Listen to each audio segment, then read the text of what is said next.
Kyle here from allmediareview.blogspot.com. Here to do concert review, show an item, and then I'm going to do another video or two, hopefully, after that. Why don't I just get this stuff out of the way first? I did finally get Typhoon's EP, Underground Complex #1. This is the lighting on this is better than it looks on when I'm filming it here. I'm liking this. I haven't gone back to it really since like maybe the last month or more, but this came out in April, I recall. And it is only an EP, but unfortunately my cat is exploring the room while I'm doing this.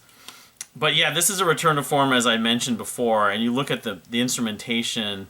The last two, like the last Typhoon album that came out last year, I think it's called Sympathetic Magic, I really struggled to like much of anything on it. And the previous record I liked a fair amount, but Offerings from 2018, but the one before that, White Lighter, and then a New House EP, and then the one with the peach on it.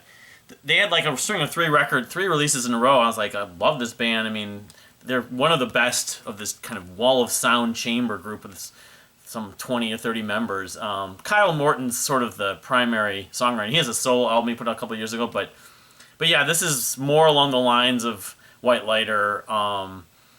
And I need to go back to it. And if I'm really enjoying it as much as I have been, I might eventually buy it on vinyl too, because I'm pleasantly surprised after really kind of not enjoying the last record all that much from last year. So anyway. So the other thing to do is talk about a concert I went to. I did make it to the Adrian Belew. I didn't go to Jordan Rudess. He played at the Dakota a couple weeks ago. He played a lot of Dream Theater stuff and covers and stuff like that, of course, and some of his solo music, including some with vocal, I guess. But and there's been a couple other shows I didn't make recently. But the Adrian Belew, I've never seen Adrian Belew solo. I saw him with King Crimson back in 2001. I think that's it. Yeah. I've seen Robert Fripp and King Crimson, but not with him because he's not with King Crimson anymore. So, but he of course has a pretty deep discography. I mean, he has a pretty prolific solo career, and then he's played with a lot of different people beyond King Crimson. He's playing with Frank Zappa. He was back toward the end of Zappa's time. He was in one of Zappa's bands. He played with, I want to say he may not have been a member, but he played on some Talking Heads albums. And I think he played with David Bowie at points. So I mean, that's maybe just scratching the surface. So, and then to add to all his solo music. And the truth is, I'm not even that familiar with his solo music. I've heard some songs here and there. I don't own any of his albums. But a lot of my friends, especially the King Crimson heads and the prog heads, love the guy. And I've heard enough to want to go see. And I actually was able to get on the guest list because a friend of mine ended up winning some tickets after already having a ticket of his own. He won on the radio. So it was in St. Paul at the Turf Club. I've been to the Turf Club, I don't know how many times. I should count on there. Some probably 25 or 30 times at least. One of the last shows before COVID, actually, I saw a big wreck there. They had some damage, I think, during some of the protesting that happened after George Floyd in St. Paul, and they were shut down for a little while, I know, and of course they were shut down for COVID too. But they've been going on. I mean, they're under the First Avenue umbrella now, for better or for worse, and so they have some support.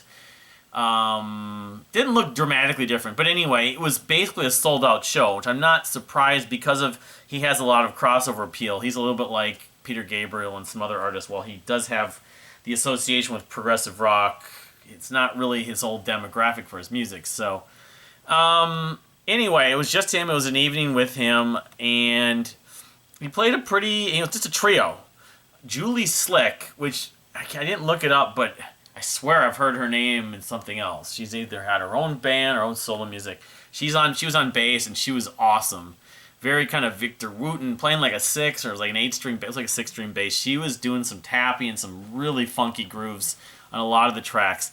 I'll say this, the first, I don't know, 5, 6, and I got there probably about the time he started, a little bit after, and he opened with a Beatles cover, And Your Bird Can Sing, which I feel guilty to not know that off the top of my head. It's maybe a little bit of a lesser-known Beatles song. It might have been on one of the compilations. I can't remember. But anyway, I don't even remember if I heard much of it.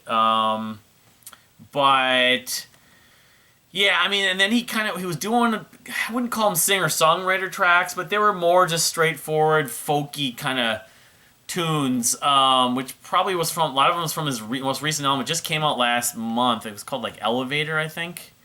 And it was like, this is okay. He did a song from the Bears. Yeah, the Bears, I know, I'm hearing about in the 90s. He had a band called the Bears. I don't know if it was, like, with someone else. And one of the albums, at least, was on, I think, Magna Carta. It was, like, promoted on the Magna Carta inserts with when I got the Rush tributes, and I got Shadow Gallery and Enchant CDs and stuff like that. But, in fact, when I was at KFEI, we may have had one or two of the Bears CDs. But, because he did one of those 117 Valley Drive. But I'll just say, I don't remember what tune it was. Like, he did an acoustic set later. But there was one piece that sounded a lot like Interstellar Overdrive. I'm like, all right, here we go. But it was very improvisational. I'm not sure which one it was. Ampersand, I don't think it was beatbox guitar, or maybe, well, no, that Luminous was the first song he did on acoustic, so it might have been Ampersand, or maybe it was the Bear song. I'm not sure what, 117 Valley Drive. But that's when the show, to me, started to kind of pick up. And the acoustic set he did, I really enjoyed. Johnny... Oh, yeah, the drummer. The drummer was really good, too. Johnny... I can't remember his last name. So that was... He did, like, 13 songs. The last 4 or 5 songs he did were on acoustic. Power of the Natural World, A Million Years, Rocket Ship, You Can't Lie to Yourself, and A13.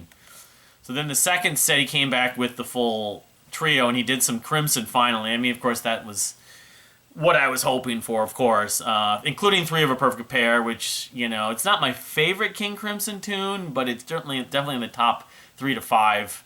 I can't ever get sick of that track, the interval pattern, I always think that basically that was that, along with basically the Discipline album and a few other tracks, was it Elephant Talk? That basically, to me, is like proto-math rock. It was like that's the sound of a lot of math rock, that guitar style, that kind of almost electronic, wouldn't call it electronic exactly. It's more like Chapman stick sounding, textured style of guitar that like so many math rock bands use. So, yeah, I mean, he did Walking on Air, Neurotica, and Thila Hunginjeet. I'm not sure this is a complete... Thila Hunginjeet was...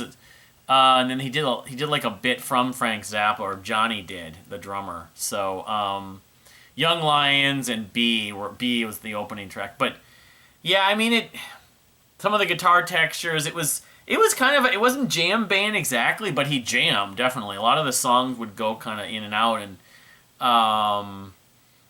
even beyond the Crimson stuff. But, I mean, the Crimson stuff was the biggest highlight to me, just because I know it. And a lot of people that were there were for that. He made a mention about the Bill Bruford drums or something like that. Here's your Bill Bruford drum part. But, yeah, I mean, it was hot that night, but it wasn't as hot as if it was this week, it would be worse. But, I guess he had played the Turf Club back in 2017. But I knew he had played here since then. I'm pretty sure, because I remember Maggie from, known as the Progressive Rock Association Society podcast, Prass, did a whole review of a show that was at the Fine Line. Hi, Kitty. Yeah, you want to say hello? Yeah. Here's Mocha with her moment on the video. I'll show you up close. Look at Kitty Cat. She likes her Adrian Belew too. Did you like Adrian Belew last week? I was gone that night. You were with Mama. But yeah, I mean, I don't know. I have only a couple concerts scheduled. I probably still want to go to Nick Mason, but Gabriel Iglesias with the wife, Josh Rouse in October at the Dakota again, and the Cream Kids. I'm finally going to see that. Those are the only sort of set in stone shows that I'm going to go to. There's probably some others that I may try to. I was one of like only maybe 5 people that was wearing a mask, of course, and there were 300 people in there. I didn't love that, but... And the parking, I actually got to say that I was dreading, because I've gone to the Turf Club, I've been like 25, 30 shows at the Turf Club at least, maybe more than that, over the last 15 years. I don't think I've ever had problems parking there. But most of the bands I see are definitely more cult, or more, cult following. This was more widespread for a venue that size. And it was kind of like trying to drive in Uptown, or, parking was around the block. I didn't get there early, in fairness. But what happened was I went into the back parking lot that used to be a CVS. I don't think I've ever parked in there, maybe once. But it's not a CVS anymore. I don't think it's open. Some guy who was like, looked like he was a doctor or something, he was wearing scrubs and came across the street, was going to his car, and he left, and I got an open spot, so I got lucky. I did not meet Adrian, although he walked right by me because I was hanging around and saw a bunch of people I knew, including Dave from Fairly Secret Music was there. The first time I'd really remember meeting him. I think I'd met him 1 or 2 times before many years back at Bill Bruford. Yeah, just it was kind of a reunion like you have in a lot of these towns. You have a lot of the same people that go to certain shows, in the progressive rock fans, so it's kind of, and a lot of people we haven't seen since before COVID. But yeah, it was a good show. Have you seen Adrian Belew on this tour? What do you think of his new album, Elevator? I can't say I love the new songs. I can't say I hate it. I was just kind of like, yeah, it's not bad. I mean, but I thought, and they were also wearing like Hawaiian shirts, so he had like sort of a, I was thinking he was like doing like a Copacabana or something like that. Like him and the whole band were wearing, who am I thinking of? I'm thinking of the guy who did the Pina Colada songs. I'm not remembering his name. Who I was always warned to not listen to his music. But yeah, like I said, have you seen Adrian Belew? What do you think of the Typhoon album, Underground Complex Volume 1? Number 1. I thought it was Volume 1. But I'd love to hear about that. Thank you for subscribing. If you haven't subscribed, go ahead and subscribe. We'll see you next time.